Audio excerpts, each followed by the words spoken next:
We were tired of paying $2,500 a month in rent.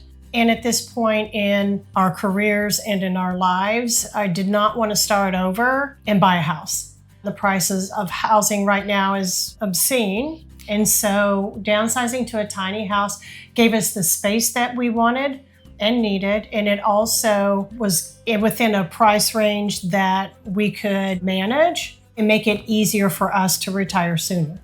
My reaction to it was frightened at first. How do we go from having a larger home into a tiny home? Excited at the same time because we've been talking about it for years and, coming up here and looking at the places and deciding what we wanted. And once we kind of got to the stage where we were going to make sure that the one that we had was designed by us, it was like, okay. I was still frightened and getting rid of all the things in the bigger home was a little bit of a panic, but now it's like, oh my goodness, this is wonderful. This is my 399 square foot tiny home with a loft and a downstairs bedroom. I'll explain why I chose the loft later in this video. Come take a tour. Welcome to my living room. In my previous home, it was a 8 by 10. We had a full-size couch, full-size TV, and a lot of unnecessary items. In this, we have the full-size couch. We have the full-size TV. Very cozy, very comforting, but a lot less space to have to deal with or upkeep. Our living room is actually plenty of space, and we haven't lost anything that we've actually needed. We still are able to entertain, so the downsizing did not have any type of negative impact on us. When we first started looking at tiny homes, we started measuring to have an understanding of what we could bring in and what would fit, what we needed versus what we didn't need. So we measured the space and decided where we would put our couch, how we would lay out the living room. And then we were able to bring all of our TV and electronics with us. And we were able to bring our antique bar with us, which was important. So as we measured this space, everything that we really found that was important fit into this area. I would just say making a decision on what you really need, what you really use, and what makes you comfortable. After being here for almost a year, we have found that this space is perfect. It's very comfortable and it's very easy to live in, and the kitchen is just steps away. Welcome to our kitchen. So this is a galley style kitchen. I chose this kitchen because of the additional storage cabinets. It's also very easy to move from dishwasher to cabinet, putting your dishes away, or sink to cooking. If we're cleaning, chopping vegetables, and it's just easy to turn around and prepare the rest of your meal. Our previous kitchen was larger than this one. However, downsizing to the tiny home, I have all of the counter space, all of the cabinet space that I could possibly need, and realized I had a lot of things that I never used that I didn't need to bring with me. So for this storage here, this is where I store all of my larger pots and pans and my cookie sheets, all of my baking appliances. We also have a full-size built-in microwave, full-size dishwasher, so we didn't give up any amenities, and the great large sink as well. And then it also enables me to have enough counter space where I can do my own baking. With this tiny home, it actually makes me more organized. It's easier to find all of my dishes and cookware. It's easier to actually prepare a meal or bake because it's much more condensed and I have what I need, but I don't have a lot of excess. And we have the full-size cabinets. You could opt for larger cabinets. This worked perfectly for us, and we kind of like the space up top to do a little extra decorating. As you can see, we have a full-size stove and oven for cooking our meals or baking. I bake for the tiny community on occasion, which is kind of fun. We have the electric range, but you can here at Liberty opt for gas if you would prefer a gas range. Something that's important to know about this particular vent is that it vents outside, not back into the house. So that's important. And of course, we have our coffee bar. No one can make it through the morning without their morning coffee. So we have our full-size coffee pot and the single serving. So plenty of counter space to be able to bring that with you. As you can see, we have a full-size refrigerator. It does come with the ice and water, and we have the extra cabinets above where I keep all my baking supplies. I love this kitchen because it's very simplified and compact, and it's very easy to prepare a meal in. I have not had any challenges or concerns with the layout of the kitchen, and we love it.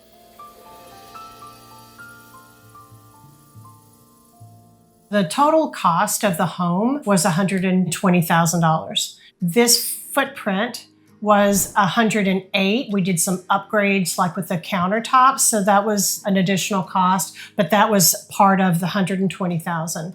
Once they brought it in and piered it, they added the skirting and the stairs. The skirting and the stairs was roughly about $15,000 additional cost. Once our house was completed, the transport was included in the cost. This is a platinum model, which is made out of Mansfield, Texas. So that had a 100-mile free radius. You can have them delivered to any state, and there will be an additional charge based on where you're having it delivered. But it was free for us to have it delivered here. And then we also pay the lot rent, which is $850 a month currently, and that includes all the yard work that they do. Our water is included in that. The only thing we're paying for is electricity outside of the lot rent. The electric alone is not even a quarter of what it was before, and it's very comfortable all the time. We have a split air conditioner, one in the bedroom and one in the living room, so it's very comfortable. I think our highest electric bill last summer was maybe $101. In previous, it was, well over $300. And the cost of living has gone down immensely for us, just in the added expenses. We certainly don't have as big a food bill because we can't store a lot of food here. So we shop more like the Europeans do and get what we need. And that's what we have on hand, which is really awesome. I financed it through Liberty, the company that they recommended. Also with the insurance, we did use their recommendations, and it just made the process simpler. Yeah. The overall experience was great. Liberty Village helped us walk through what the process was going to look like, what the financing would look like, all the paperwork and the signing they did for us. So it made it really simple to be able to buy the house and to know what to expect. So they really handled all of that for us. All we had to do is downsize and then move what we wanted over. Currently, we're both still working, but with the tiny home, the benefit is that we won't have to work as long as we originally anticipated. So, when we do retire and we'll be on that fixed income, we will have complete knowledge of what our costs are going to be. It's going to enable us to take vacations and do things that we want to do because we have reduced our monthly costs. And so a fixed income will fit nicely into that without losing anything that we want to do. If you think about versus a mortgage, once you pay this off, you can move it wherever you need it to be moved. It's not like you're strapped down forever. You can still move around the country. You just have to find places where you can put these homes, but what a huge financial burden you take off your shoulders by doing something like this, and you own it so much quicker than you could possibly own these $1 million homes that are out there now. So, and imagine if in your career, your job wanted you to relocate. Well, pick up your tiny home and take it with you. Yeah. And you still have everything that you own, everything that you need, and the stress that goes away of, I'm just going to move my tiny house to another state versus I have to go look for real estate. I have to sell a home. I have to buy a home and start over. It's simple living. Yeah, your relocation package would probably take care of moving your tiny home. Just move my tiny home. That's all. You don't have to pack me. Just move my tiny home. Yeah, simple. So this is a combination washer and dryer. This space will fit a stackable washer and dryer, but we chose this and added the shelving for storage instead of the stackable. It does take a little bit longer to do laundry, because it is an all-in-one. But if you choose the stackable, it's a little faster. So it's really a preference on if you want vertical space or if you wanted to invest in a combination. So welcome to the bathroom. As you can see, there's plenty of storage below and above. So we haven't missed anything that we've needed. We've got all of our necessities here. Full-size toilet and shower, very easy to use, very accessible, easy to clean. So coming from a larger home and a larger bathroom, really the only thing that we had to give up was a little bit of space for the hot water heater. But I will say we have not had an issue of running out of hot water since we've been here, so it's big enough. We just lost a little bit of space. So here we have the pocket door, the breathe-through door. It's easy access to the bedroom, so if you need to get up in the middle of the night, you're just a few steps away. So this is our bedroom. As you can see, king-size bed, and the end tables, we brought this from our larger home and they fit perfectly. We have the 2 separate closets and the built-in dresser. What we do is there's 2 of us, so I have my own closet, Diane has her own closet, but we have a storage unit and we will switch out seasonal clothes and shoes, which is an option. Some tiny house communities will allow you to have a storage shed, and that way you wouldn't need a storage unit, but we opted for the storage unit and that's convenient for us. For long-term living in a tiny house, the downstairs bedroom is very convenient and easy to maneuver. If I were to build a second tiny house later in years, I would probably not do the loft and just have a little bit more space, vertical space, because there was the ability to have storage above here if you didn't have the loft.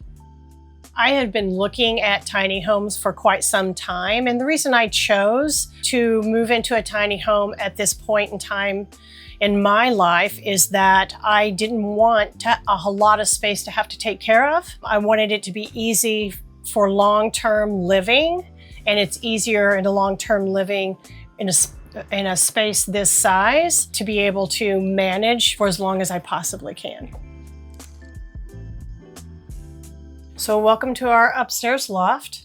As you can see, this is my office space, and I was able to bring a coffee table with me, and I have plenty of space for my printers, my monitors, to be able to work from home. I chose the loft for 2 reasons, so that I would have office space, but also so that I would have a second bedroom. So when my daughter comes to visit, she has a place to stay, and it's comfortable for her. So this is a queen size bed, so plenty of space for guests to stay.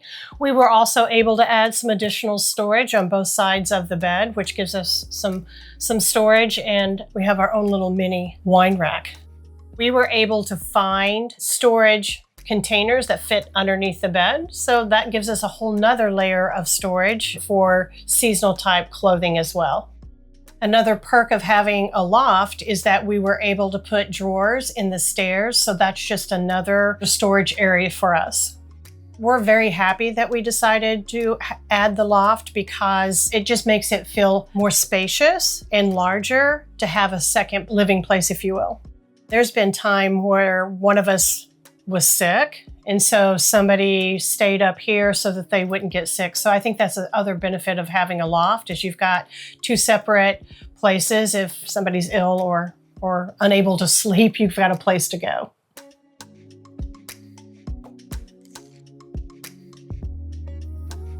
Welcome to our outdoor space. This is a very spacious deck. As you can see, we have a love seat, the chairs and tables. We have a big screen TV and a refrigerator, so we don't have to walk very far if we need a beverage. Perfect for entertaining, perfect for enjoying a football game in the fall. So it's just like having an extra living space just outdoors. So for those who think that a tiny house, 399 square feet, sounds very small, when you build the deck, on the end and around the side, that's almost 120 square feet that actually is not included in your square footage. And the benefit of that is under 400 square feet, then you don't have to pay property taxes. So it's like having a second living space.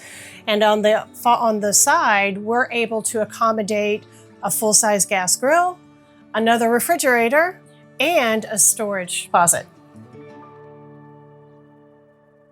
For being here almost a year now, I think what we've learned about ourselves is less is more, and we didn't need half of what we had. Mm-hmm. The space really fits our needs, and there's nothing that we really miss. And continue to downsize as we go, because it's like, oh, I haven't touched this in 6 months, so obviously I don't need it. So we're able to get rid of things, making a smaller footprint in the world by living tiny. So it's wonderful. I mean, I would not give it up. I mean, I just kind of sit and smile sometimes. We get to come home and we get to enjoy, not work some more once we get home. Thanks for joining us on our tiny house tour. And if you would like to learn more, you should check out Liberty Tiny House Village in Aubrey, Texas. See ya. Thank you.